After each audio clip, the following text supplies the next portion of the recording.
Ya, bismillahirrahmanirrahim. Assalamualaikum warahmatullahi wabarakatuh. Alhamdulillahirrabbilalamin. Wassalatu wassalamu ala asrafil anbiya'i wa mursalin wa ala alihi wa sahbihi ajma'in. Amma ba'du. Pertama dan yang paling utama, mari kita panjatkan puji syukur pada Allah Subhanahu wa Ta'ala karena telah memberikan kesempatan kepada kelompok kami dan teman-teman semua untuk presentasi kali ini. Salawat serta salam kita berikan kepada Nabi besar Muhammad SAW yang telah membawa kita dari zaman jahiliyah menuju zaman yang penuh ilmu pengetahuan. Ya, mungkin langsung saja kepada perkenalan dulu ya. Yang pertama dari kelompok kami yaitu ada Isar Asman Mirsa Harahap dengan NIM 119-20548. Yang kedua ada saya sendiri Muhammad Ikrar Rabani dengan NIM 119-205064. Yang ketiga ada Muna Rafika dengan NIM 119205067. Yang keempat ada Natifa Zawan Nasution dengan NIM 119205071. Yang kelima ada Putri Nur Asyah dengan NIM 119205079. Dan yang terakhir ada Rana Rasida Rahmah dengan NIM 119205083. Ya, selanjutnya langsung saja ke materi yang kelompok kami sampaikan. Ya, yang pertama akan dijelaskan National Council of Teacher Mathematics atau yang disingkat NCTM. National Council of Teacher of Mathematics merupakan sebuah organisasi guru matematika di Amerika Serikat yang mendefinisikan daya matematis sebagai daya matematis meliputi kemampuan mengeksplorasi, menduga, dan berpikir secara logis untuk memecahkan permasalahan yang non-rutin, mengkomunikasikan secara matematis, dan menghubungkan berbagai ide-ide aktivitas intelektual lainnya dalam matematika. National Council of Teaching Mathematics merumuskan tujuan pembelajaran matematika di sekolah adalah komunikasi matematis, penalaran matematis, pemecahan masalah, koneksi matematis, dan representasi matematis. Tujuan pembelajaran matematika di sekolah sesuai dengan Peraturan Menteri Pendidikan Nasional Nomor 22 Tahun 2006 tentang standar ini adalah agar peserta didik memiliki kemampuan yang pertama, memahami konsep matematika. Nah, memahami konsep matematika ini menjelaskan keterkaitan antar konsep dan mengaplikasikan konsep atau algoritma secara luwes, akurat, efisien, dan tepat dalam pemecahan masalah. Yang kedua, menggunakan penalaran pada pola dan sifat, melakukan manipulasi matematika dalam membuat generalisasi, menyusun bukti, atau menjelaskan gagasan dan pernyataan matematika. Yang ketiga, memecahkan masalah yang meliputi kemampuan memahami masalah, merancang model matematika, dan menyelesaikan model serta menafsirkan solusi yang diperoleh. Selanjutnya, mengkomunikasikan gagasan dengan simbol, tabel, diagram, atau media lainnya untuk memperjelas keadaan dalam masalah. Yang terakhir, memiliki sikap menghargai kegunaan matematika dalam kehidupan, yaitu memiliki rasa ingin tahu, perhatian, dan minat dalam mempelajari matematika, serta sikap ulet dan percaya diri dalam pemecahan masalah. Selanjutnya, National Council of Teaching Mathematics merumuskan tujuan pembelajaran matematika di sekolah adalah komunikasi matematis, penalaran matematis, pemecahan masalah, koneksi matematis, dan representasi matematis. Walaupun tujuan ini ditetapkan dalam kurikulum 2006, atau yang biasa disebut KTSP, tetapi masih relevan untuk menjadi pedoman. Menurut Van de Waal 2003, mengajar matematika yang mencerminkan kelima standar proses merupakan pengertian terbaik dari mengajar matematika menurut standar NCTM. Oleh karena itu, bagi guru mutlak adanya untuk menguasai keterampilan 5 standar proses tersebut dalam mengajar. Nah, selanjutnya 5 daya matematis yang harus dikuasai. Pertama, komunikasi matematis, yang kedua penalaran matematis, yang ketiga pemecahan masalah, yang keempat koneksi matematis, dan kelima representasi matematis. Nanti semuanya akan dijelaskan lebih rincinya. Pada umumnya, kemampuan komunikasi matematis yaitu memahami konsep matematika. Yang kedua, kemampuan penalaran matematis, menggunakan penalaran pada pola dan sifat, melakukan manipulasi matematika dalam membuat generasi, menyusun bukti atau gagasan dalam pernyataan matematika. Yang ketiga, kemampuan pemecahan masalah, secara umum memecahkan masalah yang meliputi kemampuan memahami masalah. Yang keempat, kemampuan koneksi matematis secara umum mengaitkan ide dan mengkomunikasikan gagasan dengan simbol, tabel, diagram, atau media lainnya. Yang kelima, kemampuan representasi matematis secara umum memiliki sikap menghargai kegunaan matematika dalam mempelajari masalah serta percaya diri dalam menyelesaikan pemecahan masalah. Selanjutnya itu kemampuan komunikasi matematis. Pengertian komunikasi matematis menurut NCTM dalam komunikasi matematika, ide datang dari proses pemecahan masalah menjadi objek refleksi, perbaikan, dan perubahannya. Menurut Triana dan Jubainur, komunikasi matematis dapat diartikan sebagai suatu percakapan yang terjadi dalam suatu lingkungan kelas. Percakapan tersebut berisi tentang materi matematika yang dipelajari. Komunikasi di lingkungan kelas adalah guru dan siswa, sedangkan komunikasi matematis dapat secara tertulis maupun lisan yang disampaikan oleh guru pada siswa, sehingga komunikasi matematis dapat berjalan dengan lancar dan sebaliknya. Jika komunikasi antara siswa dengan guru tidak berjalan dengan baik, maka kemampuan komunikasi matematis rendah. Menurut NCTM, mengemukakan bahwa standar komunikasi matematis menekankan pembelajaran matematika pada kemampuan siswa dalam beberapa hal.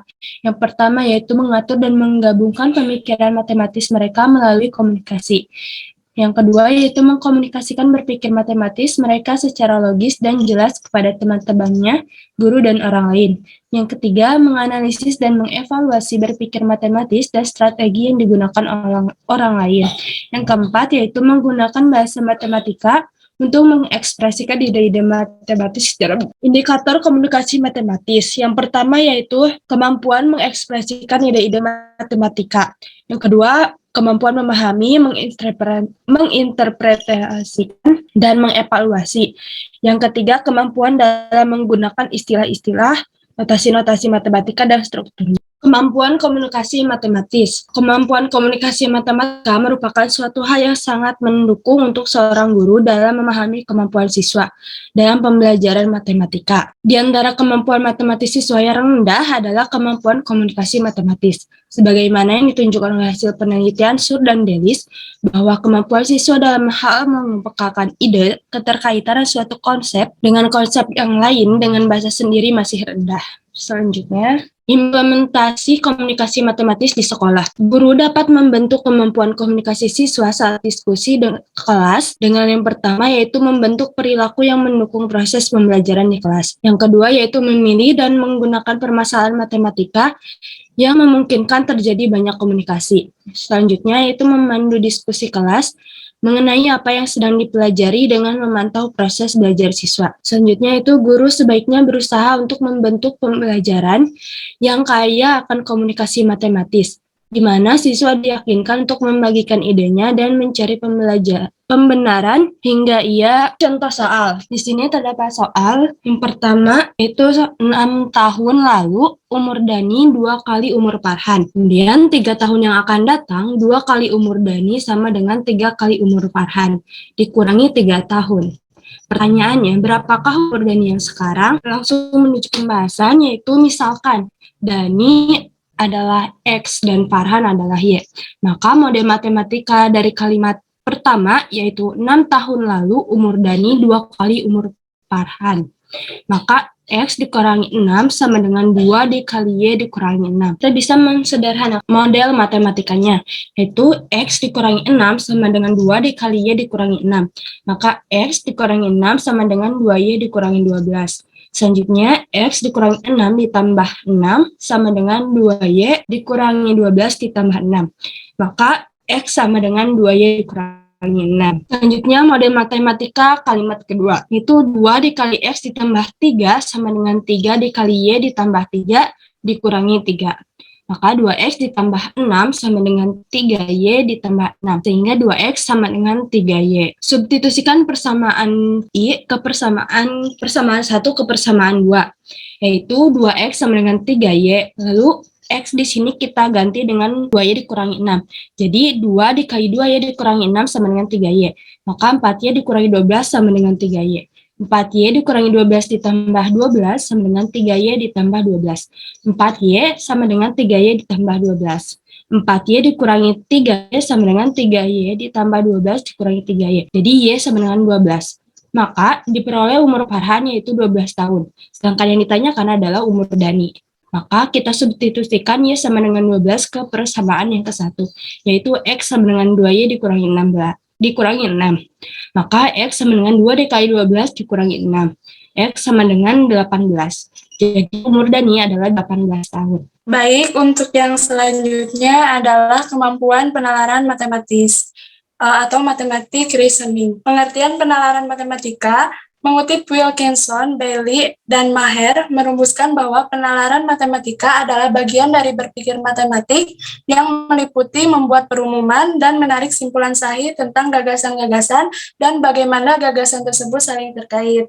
Nah, menurut NCTM, bernalar matematika adalah suatu kebiasaan dan seperti kebiasaan lainnya, maka ia mesti dikembangkan melalui pemakaian yang konsisten dan dalam berbagai konteks. Penalaran matematika ini adalah penalaran tentang atau dengan objek matematika yang diperlukan untuk menarik kesimpulan atau membuat suatu pernyataan baru yang benar berdasarkan pada beberapa pernyataan yang kebenarannya telah dibuktikan atau diasumsikan sebelumnya. Curriculum and Evaluation Standard for School Mathematics (NCTM) memberikan tanda-tanda proses penalaran sedang berlangsung, yaitu bila pertama menggunakan coba ralat dan bekerja mundur untuk menyelesaikan masalah, kemudian membuat dan menguji dugaan, menciptakan argumen induktif dan deduktif, mencari pola untuk membuat perumuman, dan menggunakan penalaran ruang dan logik. Indikator kemampuan penalaran ini, menurut standar proses NCTM, indikator penalaran matematika diantaranya, pertama, membuat analogi, yang kedua, menyusun dan menguji konjektur, kemudian yang ketiga memberi penjelasan dengan menggunakan model, keempat menggunakan pola untuk menganalisis situasi matematika, yang kelima memeriksa validalitas argumen, yang keenam melakukan pembuktian secara langsung, dan yang ketujuh melakukan pembuktian tidak langsung. Menurut standar proses NCTM juga beberapa kemampuan yang tergolong dalam penalaran matematika diantaranya adalah pertama menarik kesimpulan logis, kemudian yang kedua memberikan penjelasan terhadap model, fakta, sifat, hubungan, atau pola. Kemudian, memperkirakan jawaban dan proses solusi. Yang keempat, menggunakan pola hubungan untuk menganalisis situasi atau membuat analogi, generalisasi, dan menyusun konjektur. Kemudian, mengajukan lawan contoh, mengikuti aturan inferensi, memeriksa validalitas argumen, membuktikan dan menyusun argumen yang valid, serta menyusun pembuktian langsung, pembuktian tak langsung, dan pembuktian dengan induksi matematika. Kemudian ada jenis-jenis penalaran, yaitu pertama ada penalaran induktif. Nah, penalaran induktif ini yaitu penarikan kesimpulan dari hal-hal yang bersifat khusus menjadi suatu hal yang bersifat umum. Nah, misalkan soalnya itu cara menghitung banyaknya semua himpunan bagian dengan N anggota. Kemudian yang kedua ada penalaran deduktif. Nah, penalaran deduktif ini sebaliknya dari penalaran induktif, yaitu penarikan kesimpulan dari hal-hal yang bersifat umum menjadi suatu hal yang bersifat khusus. Nah, misalnya contohnya itu membuktikan sebuah himpunan yang beranggotakan N elemen mempunyai himpunan bagian sebanyak 2 pangkat N menggunakan induksi matematika. Kemudian untuk contoh soalnya, ini yang pertama ada soal yang meminta siswa untuk memeriksa kesahihan suatu argumen. Nah, di sini ada soal, B adalah himpunan penyelesaian dari 7 min 4X sama dengan 3X plus 7, dengan X adalah bilangan bulat. Nah, apakah benar bahwa B adalah himpunan kosong? Nah, jelaskan pendapatmu. Nah, dari sini siswa dilatih untuk berpikir bernalar, yaitu jika siswa hanya percaya dan tidak mau berpikir panjang, maka tanpa berpikir panjang siswa akan menjawab dengan jawaban, ya B adalah himpunan kosong. Tapi jika siswa yang lebih berpikir kritis atau lebih bernalar, maka ia akan mengecek soal tersebut. Nah, penyelesaiannya seperti ini. Siswa juga pasti akan berbeda-beda jawabannya. Nah, di sini salah satu contohnya ada yang caranya dengan dipindah ruaskan. Ini ada 7 min 4X sama dengan 3X plus 7. maka dipindah ruaskan yang 3x-nya jadi min 4x, min 3x, dan yang 7 di ruas kiri dipindah ruaskan. Nah, jadi dihasilkan min 7x sama dengan 0, sehingga x-nya adalah 0. Nah, karena nilai x yang memenuhi persamaan 7 min 4x sama dengan 3x plus 7 adalah 0, maka B adalah himpunan 0 dengan B 0, sehingga tidak benar bahwa B adalah himpunan kosong. Jadi, siswa yang berpikir nalar akan membuktikan soal tersebut benar atau tidaknya. Jadi, memeriksa kesahihan suatu argumen. Kemudian yang kedua, nah di sini termasuk soal yang meminta siswa mengajukan dugaan. Jadi, mengajukan dugaan apakah jawaban ini bagaimana caranya? Jadi di sini ada soalnya, seorang nelayan berlayar dari tempat A dengan menggunakan kapal sejauh 24 km ke arah barat menuju tempat B. Kemudian berbelok ke arah utara sejauh 7 km menuju tempat C. Nelayan itu ingin kembali ke tempat A melalui jalur terpendek. Kemanakah jalur terpendek yang bisa ditempuh oleh nelayan? Buatlah sketsa gambarnya dan tentukan berapa jarak terpendek yang bisa dilalui oleh nelayan itu. Nah, jawabannya adalah siswa akan bernalar bagaimana caranya menyelesaikan soal ini, yaitu bisa dengan mensketsakan gambarnya, yaitu A ke B 24 km, B ke C 7 km. Nah, berapa panjang AC-nya? Berarti panjang sisi miringnya. Jadi, jarak terpendeknya adalah akar 24 kuadrat ditambah 7 kuadrat sama dengan akar 576 ditambah 49. Jadi, AC-nya akar 625, yaitu AC-nya 25. Jadi jarak terpendek yang bisa dilalui oleh nelayan itu adalah dari A ke C dengan jarak 25 km. Nah, di sini ada keuntungan penalaran matematis. Nah, jika siswa mempunyai penalaran matematika yang baik, maka siswa tersebut mempunyai pertama, suatu kecenderungan positif kepada matematika, yang kedua, pengetahuan dan pemahaman terhadap sifat-sifat matematika yang baik, meliputi konsep, prosedur, dan keterampilan. Kemudian yang ketiga, kecakapan melakukan analisis dan beralasan secara matematis. Kemudian yang keempat, kecakapan menggunakan bahasa matematika untuk mengkomunikasikan ide-ide. Kemudian yang kelima, kecakapan menerapkan pengetahuan matematika dan kemampuan untuk memecahkan persoalan matematika dalam kehidupan sehari-hari. Demikian penjelasan mengenai pengetahuan penalaran matematis. Untuk selanjutnya akan dilanjutkan oleh teman saya. Iya, selanjutnya kemampuan pemecahan masalah kemampuan pemecahan masalah atau biasa disebut problem solving adalah kemampuan untuk menyelesaikan segala masalah dan mengambil keputusan yang sulit. Adapun kemampuan problem solving sendiri sangat berkaitan dengan kemampuan lain yang melibatkan kemampuan menganalisa, mengeluarkan ide, mendengar, pengambilan keputusan, komunikasi, hingga kerjasama tim. Adapun indikator untuk mengukur kemampuan pemecahan masalah matematika menurut NCTM, yaitu yang pertama, siswa dapat mengidentifikasi unsur-unsur yang diketahui, yang ditanyakan, dan kecukupan unsur yang diperlukan. Yang kedua, siswa dapat merumuskan masalah matematik atau menyusun model matematik. Yang ketiga, siswa dapat menerapkan strategi untuk menyelesaikan berbagai masalah sejenis, baik itu yang sejenis maupun masalah yang baru, dalam atau di luar matematika itu sendiri. Yang keempat itu, siswa dapat menjelaskan hasil sesuai permasalahan awal. Yang kelima, siswa dapat menggunakan matematika secara bermakna. Oke, selanjutnya yaitu ada 4 langkah dalam memecahkan masalah soal-soal matematika menurut Polya. Itu yang pertama, understand the problem, yaitu memahami masalah. Kegiatan ini merujuk pada apa yang diketahui, apa yang ditanyakan, apakah informasi ini cukup, syarat apa yang harus dipenuhi, menyatakan kembali masalah asli dalam bentuk operasional. Artinya, para siswa dituntut untuk mengetahui apa saja yang diperlukan untuk menyelesaikan suatu masalah tersebut. Terus, yang kedua yaitu devising a plan, yaitu merencanakan masalah, yaitu menghubungkan antara data yang diketahui dengan permasalahan yang ada, lalu rumus atau teorema apa yang bisa digunakan, dan coba untuk berpikir masalah yang hampir sama dengan permasalahan yang dicari. Terus yang ketiga, carrying out the plan, yaitu melaksanakan perhitungan. merujuk pada penyelesaian permasalahan matematika menggunakan model matematika yang telah disusun. Terus yang keempat yaitu looking back, yaitu cek ulang atau pemeriksaan kembali, merujuk pada menganalisis dan mengevaluasi apakah ada prosedur lain yang lebih efektif, apakah prosedur yang dibuat dapat menyelesaikan masalah sejenis, atau apakah prosedur dapat dibuat generalisasinya.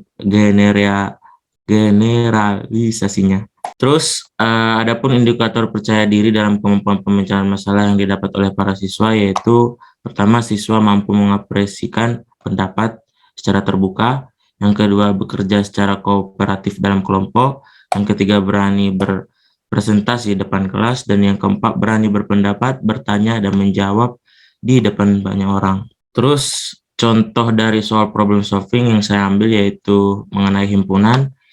Itu dalam sebuah kelas terdapat 48 siswa. Terdapat siswa yang gemar matematika 35 siswa, yang gemar fisika 40 siswa, dan yang gemar keduanya 30 siswa. Pertanyaannya, berapakah banyak siswa yang tidak gemar matematika maupun fisika? Oke, contoh soal problem solvingnya itu udah sampai penyelesaiannya. Itu yang pertama, kita mencari masalah, maksudnya kita menentukan masalahnya apa. Yaitu berupa diketahui yang dimana digambar dalam diagram Venn. Terus merencanakan masalah, yaitu mencari siswa yang tidak gemar matematika maupun fisika. Itu rumusnya X, yang kita misalkan X sama dengan nilai semesta dikurang jumlah siswa yang menyukai matematika ditambah jumlah siswa yang menyukai fisika ditambah yang menyukai keduanya. Nah, lalu kita lakukan induksi secara matematis, yaitu kita masukkan nilainya, karena jumlah keseluruhan siswanya 48, maka 48 dikurang 5 tambah 10 tambah 30. Lalu selanjutnya 48 dikurang 45, maka nilai dari atau jumlah seluruh siswa yang tidak gemar matematika maupun fisika yaitu berjumlah 3 siswa. Oke, mungkin cukup sekian dari saya. Dilanjutkan kepada saudara selanjutnya. Baik, yang selanjutnya kemampuan koneksi matematis. Nah, adapun pengertian dari koneksi matematis itu sendiri, yang pertama secara etimologi atau secara bahasa, koneksi matematis itu diartikan sebagai hubungan. Sedangkan secara umum, secara terminologi, koneksi itu diartikan sebagai suatu hubungan atau keterkaitan. Adapun pengertian dari beberapa ahli yang mengemukakan pendapatnya mengenai koneksi matematis, bisa kita simpulkan bahwa koneksi matematis itu merupakan keterkaitan antara konsep-konsep matematika yang berhubungan dengan matematika itu sendiri dan keterkaitan antara matematika dengan kehidupan sehari-hari. Nah, ada juga para ahli yang mengatakan bahwa matematika itu akan mudah karena kalau misalnya kita melihat penerapannya di dunia nyata. Jadi dengan alasan tersebut, koneksi matematis itu merupakan salah satu standar proses yang dipilih oleh NCTM. Nah, yang selanjutnya ada indikator koneksi matematis. Nah, NCTM tahun 2000 menjelaskan bahwa standar koneksi siswa itu adalah penekanan pembelajaran matematika pada kemampuan siswa yang meliputi yang pertama mengenali dan menggunakan hubungan antara ide-ide matematika, memahami bagaimana ide-ide matematika itu saling berhubungan dan membangun satu ide ke ide yang lain untuk menghasilkan suatu kesatuan yang utuh. Lalu yang ketiga yaitu mengenali dan mengaplikasikan konsep-konsep matematika di luar matematika. Nah, dari ketiga pendapat NCTM itu, maka indikator yang ditekankan itu yaitu ada 3 kata kunci, yaitu mengenali, memahami, dan menggunakan atau mengaplikasikan. Nah, selanjutnya secara umum Rismawati, Irawan, dan Susanto pada tahun 2017 mengemukakan bahwa kemampuan koneksi matematis itu meliputi yang pertama menghubungkan pengetahuan kontekstual dan prosedural, lalu menggunakan matematika pada topik lain, lalu menggunakan matematika dalam aktivitas kehidupan, melihat matematika sebagai kesatuan yang terintegrasi, lalu menerapkan kemampuan berpikir matematis dan membuat model untuk menyelesaikan masalah dalam pelajaran lain, seperti musik, seni, psikologi, sains, dan bisnis. Lalu yang keenam, menggunakan koneksi antara topik-topik dalam matematika. Dan yang terakhir, mengenal berbagai representasi untuk konsep yang sama.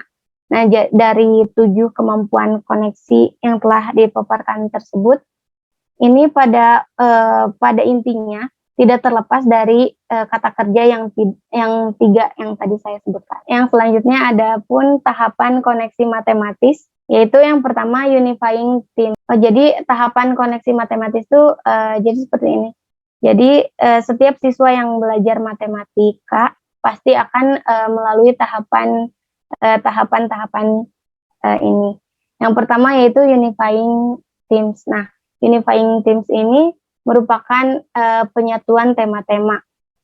Maksudnya penyatuan tema-tema seperti perubahan, data, dan bentuk. Nah, ini tuh digunakan guru untuk pendekatan ke materi yang selanjutnya. Misalnya dari bagaimana keliling suatu bangun datar bisa berubah ketika bangun datar itu ditransformasikan. Lalu misalnya kita menjelaskan terlebih dahulu tentang fungsi, lalu ke grafik, himpunan, dan lain-lain. Jadi matematika itu sangat berkaitan. Lalu yang kedua yaitu mathematical process atau proses matematika. Nah, aspek proses matematis dari koneksi matematis ini meliputi representasi, aplikasi, problem solving, dan reasoning. Jadi setiap orang atau siswa yang akan belajar, yang sedang belajar matematika itu pasti melalui aspek-aspek ini. Yang pertama, kita tuh kalau misalnya mau menyelesaikan suatu soal, kita harus punya gambaran dulu, representasi dulu kemana ini arahnya. Lalu yang kedua, kita aplikasikan rumus atau dari gambaran yang udah konsep yang udah kita ketahui. Lalu kita mencari penyelesaiannya, dan yang terakhir kita melakukan pembuktian-pembuktian atau misalnya melakukan inovasi-inovasi dari rumus yang sudah diketahui. Lalu yang selanjutnya, yang ketiga yaitu mathematical connectors atau konektor matematika. Jadi kita itu anak matematika atau orang yang belajar matematika tidak bisa melupakan materi sebelumnya gitu, karena materi matematika itu sangat saling berkaitan, saling berkoneksi. Jadi guru itu membantu siswa untuk melakukan koneksi matematis. Misalnya akan ada materi tentang perbandingan, berarti kita harus tahu pembagian, terus perkalian, dan lain sebagainya.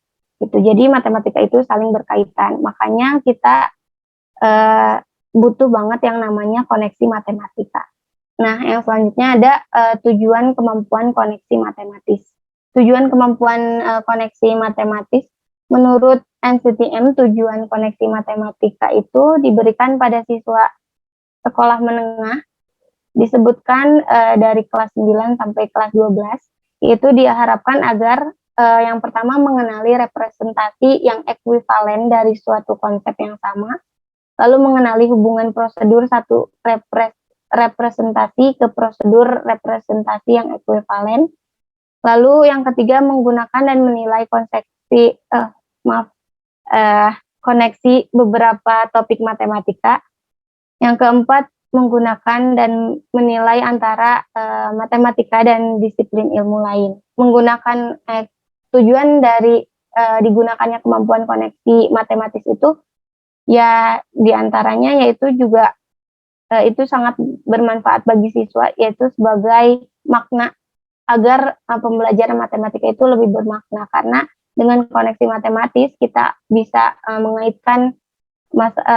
mengaitkan materi-materi dengan kehidupan sehari-hari, dan itu sangat menjadi memori yang kuat gitu. Nah, yang selanjutnya ada soal contoh soal kemampuan koneksi matematis. Soalnya Pak Ali mengendarai mobil dari rumah ke masjid dan kembali lagi ke rumahnya dengan rute perjalanan yaitu sebagai berikut. Jika Pak Ali mengendarai mobil dengan kecepatan 44 km per jam, berapa lama yang diperlukan Pak Ali untuk menempuh perjalanan tersebut? Nah, jadi rute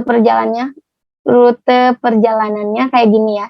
Ada menyangkut pautkan dengan setengah lingkaran dan rumus lingkaran. Yang pertama diketahui dulu jari-jari lingkarannya 7 km, lalu kecepatannya 40 km per jam. Yang ditanyakan adalah waktu tempuhnya. Nah, sifat koneksi matematikanya itu tadi yang ini kan menghitung jarak, tapi karena si jalurnya itu belok-belok seperti setengah lingkaran, maka kita yang dipakai itu bukan hanya rumus jarak, tapi juga rumus setengah lingkaran. Nah, seperti ini. K sama dengan setengah dikali 2VR. 2VR itu keliling lingkaran, lalu ditambah setengah dikali 2VR, ditambah setengah dikali 2VR. Yang selanjutnya tinggal disubstitusikan dan didapat keliling lingkaran-lingkaran tersebut, yaitu 88. Jadi jarak yang ditempuh oleh Pak Ali adalah 88 km. Nah, oleh karena itu, karena yang ditanyakan itu waktu, maka kita substitusikan jarak yang udah diketahui ke dalam rumus jarak T sama dengan S per V, jarak per kecepatan. Maka waktunya yaitu 2 jam. Jadi waktu yang diperlukan Pak Ali untuk menempuh perjalanan tersebut adalah selama 2 jam. Mungkin itu saja. Yang selanjutnya akan dijelaskan oleh teman saya. Oke, selanjutnya adalah kemampuan representasi matematis atau mathematical representation. Nah, kemampuan representasi matematika ini merupakan kemampuan di mana kita dapat mengungkapkan atau mempresentasikan ide matematika sebagai alat bantu untuk menemukan solusi dari suatu permasalahan matematika. Dalam representasi matematika ini terdapat 3 bentuk. Yang pertama ada representasi visual, kedua itu ada simbolik, ketiga ada verbal. Nah, yang visual ini biasanya direpresentasikan itu berupa gambar, diagram grafik, atau tabel. Kalau simbolik ini biasanya berupa pernyataan atau notasi matematika, numerik, atau simbol aljabar. Dan kalau verbal tuh biasanya berupa teks tertulis atau kata-kata yang mengarah ke arah pernyataan matematika. Nah, selanjutnya ada standar kemampuan representasi. Yang pertama itu ada mencatat, di mana nanti kita membuat dan menggunakan representasi untuk mengorganisir, mencatat dan mengkomunikasikan ide-ide matematis. Selanjutnya itu ada memilih, menerapkan dan menerjemahkan representasi matematis untuk memecahkan masalah. Yang selanjutnya ada memodelkan, di mana dengan menggunakan representasi matematika ini untuk memodelkan dan menginterpretasikan fenomena fisik, sosial, dan matematis. Selanjutnya ada jenis representasi matematis. Nah, jenisnya ini dibagi menjadi 2. Yang pertama ada representasi internal dan yang kedua itu ada eksternal. Nah, boleh di next. Nah, representasi internal ini dia ini berpikir tentang ide matematika yang dikomunikasikan secara verbal, gambar, dan atau benda-benda konkret yang ada sekitar, misalkan persegi atau balok ukurannya sekian, nanti itu bisa direpresentasikannya dengan menggunakan alat sekitar seperti meja atau lemari seperti itu. Kemudian yang selanjutnya ada representasi eksternal. Nah, representasi eksternal ini berpikir tentang ide matematika yang membuat pikiran seseorang itu bekerja atas ide tersebut. Kemudian di sini ada contoh soal yang mana indikatornya adalah peserta didik mampu merepresentasikan permasalahan ke dalam bentuk persamaan-persamaan rumus matematika, gambar maupun simbol. Nah, soal pertama di sini, sebuah tas berisi 3 koin mata uang logam. 1 koin punya sisi yang sama, keduanya merupakan sisi gambar, dan 2 koin normal. Sebuah koin dipilih secara acak dari dalam tas dan ditos 3 kali. Berapa peluang mendapatkan ketiganya gambar?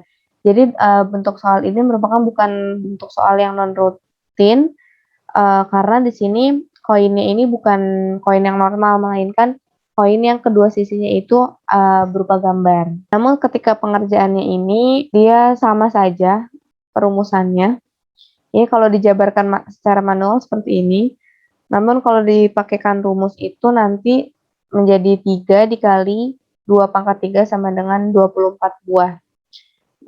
Untuk koin yang berisi sama ini, banyaknya anggota ruang sampel tetap, yaitu sebanyak 2 pangkat 3, di mana rumusnya 2 pangkat N. Jadi banyaknya ruang sampel ada 8, dan hanya saja semua anggota yang ruang sampelnya ini berupa gambar, yaitu, jadi 2 pangkat 3 sama dengan 8 ini merupakan seluruh ruang sampel yang isinya itu gambar. Ya karena memang tadi kan koinnya ini kedua sisinya itu berupa gambar ya, seperti itu. Nah, representasi yang ditunjukkan pada gambar di monitor ini memandang kejadian secara umum berdasarkan konsep penentuan ruang sampel dari suatu kejadian.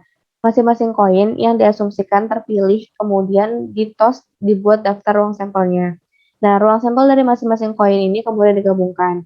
Setelah itu penentuan nilai peluang ketiga gambar tersebut dapat ditentukan sebagaimana yang ada pada layar monitor kalian, yaitu 10/24. Nah, 10 ini adalah total dari berapa banyak gambar yang keluar, kemudian 24 ini adalah seluruh ruang sampel ya. Jadi peluang terambilnya ketiga gambar adalah 5/12. Nah, soal selanjutnya ini soal rutin, soal pada umumnya aja, yaitu seorang pekerja membuat sebuah bak berbentuk balok dengan luas sisi atas dan sisi depan masing-masing 10 meter persegi dan 30 meter persegi.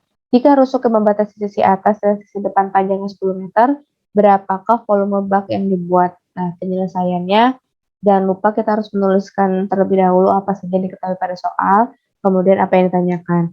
Selanjutnya, dalam soal ini saya akan memberikan 2 cara yang ya sebenarnya mirip, agak berbeda sedikit saja. Nah, cara yang pertama itu luas sisi atas dengan rumusnya P kali L, panjang kali lebar, di mana luas sisi atas diketahui pada soal yaitu 50 meter persegi, kemudian panjangnya itu 10 meter. Maka lebarnya adalah 50 meter persegi dibagi 10 meter sama dengan 5 meter. Kemudian selanjutnya kita mencari luas sisi depan, mencari tinggi dengan persamaan dari luas sisi depan. Rumusnya sama, panjang kali lebar, kemudian dimasukkan luas sisi depannya itu 30 meter kuadrat dan panjangnya 10 meter kuadrat. Berarti tingginya itu adalah 3 meter kuadrat. 3 meter. Nah, setelah itu kita bisa mencari volume baknya. Volume bak atau volume balok itu adalah panjang kali lebar kali tinggi. Karena panjangnya diketahui 10, lebarnya 5, dan tingginya 3 meter, maka volume bak tersebut adalah 150 meter kubik. Oke, untuk cara yang keduanya boleh di-next ke cara yang kedua. Luas sisi alas sama dengan luas sisi atas, yaitu 50 meter persegi. Kemudian luas sisi depannya itu panjang kali lebar, diketahui 30 meter persegi, sama dengan panjang dikali tinggi. Berarti tingginya itu adalah 30 meter persegi dibagi 10 meter sama dengan 3 meter. Nah, volume baloknya luas alas dikali tingginya itu 50 meter kuadrat kali 3 meter sama dengan 150 meter kubik. Jadi volume bak yang dibuat adalah sebesar 150 meter kubik. Mungkin ini presentasi dari kelompok 3 terkait NCTM atau 5 daya matematik. Selanjutnya saya kembalikan kepada moderator. Usai sudah presentasi kelompok kami kali ini tentang NCTM atau daya matematis. Mohon maaf apabila ada kekurangan dari presentasi kelompok kami, dan mohon maaf apabila ada kesalahan dalam tutur kata. Mungkin itu saja yang dapat kami sampaikan. Wassalamualaikum warahmatullahi wabarakatuh. Waalaikumsalam warahmatullahi wabarakatuh. Waalaikumsalam warahmatullahi wabarakatuh.